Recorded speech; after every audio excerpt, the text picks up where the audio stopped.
जय बाबा खाटू श्याम की जय। आज के इस वीडियो में हम सुनने जा रहे हैं श्री खाटू श्याम जी की कथा।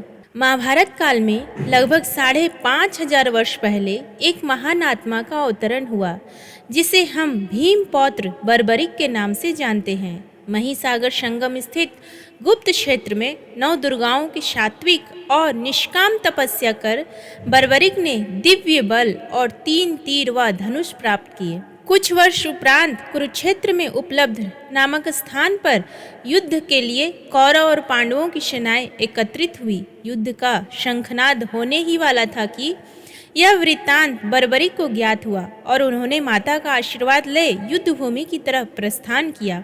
उनका इरादा था कि युद्ध में जो भी हारेगा उसकी सहायता करूंगा। भगवान श्री कृष्ण को जब यह वृत्तांत ज्ञात हुआ तो उन्होंने सोचा कि ऐसी स्थिति में युद्ध कभी समाप्त नहीं होने वाला, अतः उन्होंने ब्राह्मण का वेश धारण कर बर्बरिक का मार्ग रोककर उनसे पूछा कि आप कहाँ प्रस्थान कर रहे हैं। बर्बरिक ने अपना ध्येय बताया कि वह कुरुक्षेत्र जाकर अपना कर्तव्य निर्वाह करेंगे और इस पर ब्राह्मण रूप में श्री कृष्ण ने उन्हें अपना कौशल दिखाने को कहा। बर्बरिक ने एक ही तीर से पेड़ के सभी पत्तों को भेद दिया, सिवाय एक पत्ते के जो श्री कृष्ण ने अपने पैरों के नीचे दबा दिया था।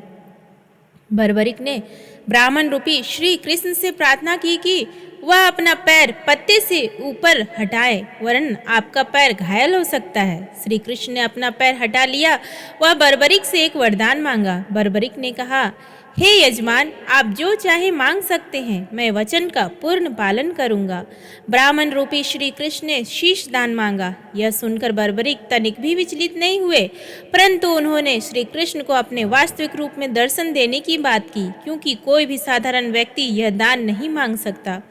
तब श्री कृष्ण अपने वास्तविक रूप में प्रकट हुए। उन्होंने महाबली त्यागी तपस्वी वीर बर्बरिक का मस्तक रणचंडिका को भेंट करने के लिए मांगा और साथ ही वरदान दिया कि कलयुग में तुम मेरे नाम से जाने जाओगे, मेरी ही शक्ति तुम में निहित होगी, देवगण तुम्हारे मस्तक की पूजा करेंगे।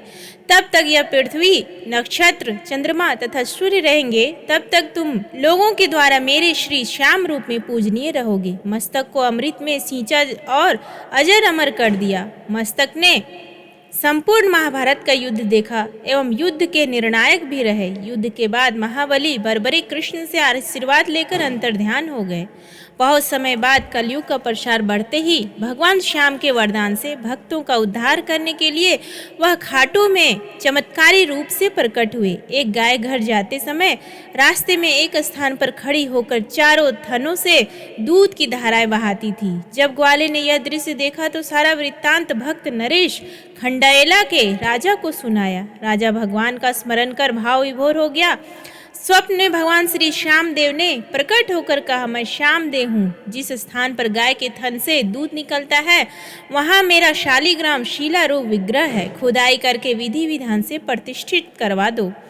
मेरे इस शिला विग्रह को पूजने जो खाटू आएंगे उनका सब प्रकार से कल्याण होगा। खुदाई से प्राप्त शिला रूप विग्रह को विधिवत शास्त्रों के अनुसार प्रतिष्ठित कराया गया। चौहान राजपूतों में नर्मदार कंवर हुई है, जिन्होंने इस विग्रह को आतताइयों के विध्वंस से बचाने हेतु झोपड़े में रखा एवं सेवा पूजा की।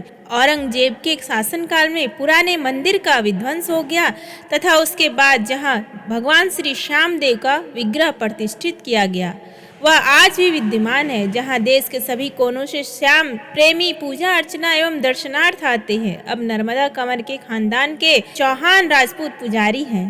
जय श्री श्याम। प्रेम से बोलिए खाटू श्याम बाबा की जय।